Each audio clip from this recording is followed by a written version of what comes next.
সুপ্রিয় দর্শক, আসসালামু আলাইকুম। জেডবিডি নিউজ 24 এর সর্বশেষ সংবাদে আপনাদের সবাইকে স্বাগতম।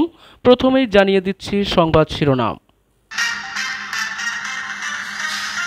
উগ্রবাদ মাথা চাড়া দিয়ে উঠছে, এটা হলে দেশের অস্তিত্ব থাকবে না বলেছেন মির্জা ফখরুল ইসলাম আলমগীর। চট্টগ্রাম নগর পুলিশ কমিশনারের হুমকির প্রতিবাদে সাংবাদিকদের মানববন্ধন। মালয়েশিয়া সফরে যাচ্ছেন এনসিপির আহ্বায়ক নাহিদ ইসলাম।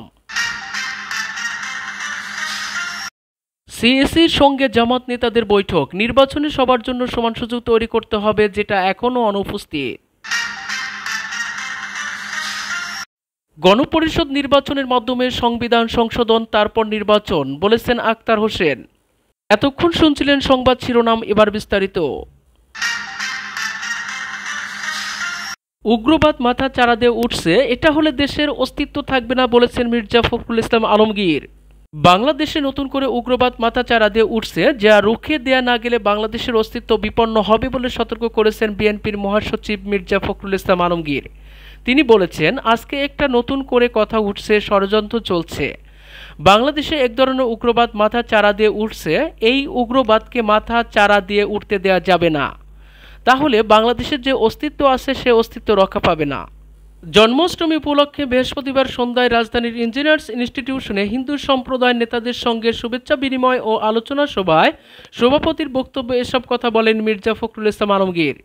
চট্টগ্রাম নগর পুলিশ কমিশনারের হুমকির প্রতিবাদে সাংবাদিকদের মানববন্ধন। সাংবাদিক ও সাংবাদিকতার বিরুদ্ধে চট্টগ্রাম নগর পুলিশ কমিশনারের হুমকির প্রতিবাদে মানববন্ধন ও সমাবেশ অনুষ্ঠিত হয়েছে। বৃহস্পতিবার বেলা 2:30টায় চট্টগ্রাম নগরের এস খালেদ রোডে এই কর্মসূচি পালিত হয়। চট্টগ্রাম সাংবাদিক ইউনিয়ন সিইউজে এই কর্মসূচির আয়োজন করে। এতে চট্টগ্রামের বিভিন্ন গণমাধ্যমের সংবাদকর্মীরা অংশ নেন। কর্মসূচির সঞ্চালন করেন সিইউজের যুগ্ম সম্পাদক ওমর ফারুক। কর্মসূচিতে সিইউজের সভাপতি রিয়াজ হায়দার চৌধুরী বলেন, আমরা কোনো পুলিশ কর্মকর্তার বিরুদ্ধে রাস্তায় দাঁড়াইনি, কোনো প্রতিষ্ঠানের বিরুদ্ধেও দাঁড়াইনি। আমরা দাঁড়িয়েছি সহকর্মীর প্রতি একজন পুলিশ কর্মকর্তার হুমকির বিরুদ্ধে প্রতিবাদ জানাতে। অবিলম্বে পুলিশ কমিশনের উদ্দীপ্তপূর্ণ বক্তব্য 48 ঘন্টার মধ্যে প্রত্যাহারের উদ্যোগ না দিলে চট্টগ্রামের সর্বস্তরের সাংবাদিকদের নিয়ে সংগ্রামী কর্মসূচি পালিত হবে। মালয়েশিয়া সফরে যাচ্ছেন এনসিপির আহ্বায়ক নাহিদ ইসলাম। জাতীয় নাগরিক পার্টির এনসিপির আহ্বায়ক নাহিদ ইসলাম 3 দিনের সফরে মালয়েশিয়া যাচ্ছেন। এনসিপির ডায়াসপোরা অ্যালায়েন্স মালয়েশিয়ার চ্যাপ্টারের আমন্ত্রণে তিনি 22 আগস্ট কুয়ালালামপুরের উদ্দেশ্যে রওনা হবেন। বৃহস্পতিবার 21 আগস্ট এনসিপির মিডিয়া সেলের যুগ্ম সদস্য সচিব মুশফিকুল সালেহীন সই করা এক সংবাদ বিজ্ঞপ্তিতে এই তথ্য জানানো হয়েছে।